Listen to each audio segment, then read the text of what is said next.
எனக்கும் செம்ம ஹேர் ஃபால்க்கா, அதனால இங்க வந்து ஹேர் ஃபால் கிட் அப்படின்னு சொல்லிட்டு ஒன்னு கேள்விப்பட்டு வந்தேன். அது என்னன்னு சொல்லிட்டு கொஞ்சம் எக்ஸ்பிளைன் பண்றீங்களா? சரிதான்.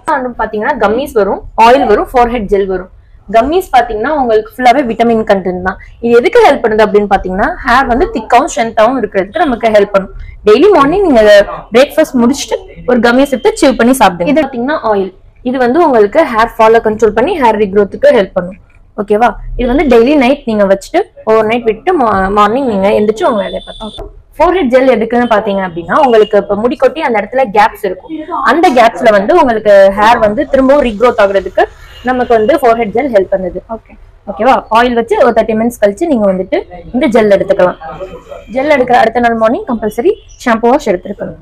நம்ம எவ்வளவு நாள் ட்ரை பண்ணா பெட்டர் ரிசல்ட் கிடைக்கும்? இது மூணும் வந்துட்டு நம்ம கிட்ட கிட்டா கிடைக்கும்டா. இது மூணும் வந்துட்டு 3 months நீங்க ட்ரை பண்ணுங்க, உங்களுக்கு ரிசல்ட்ஸ் நீங்களே பார்க்கலாம். ஓகே.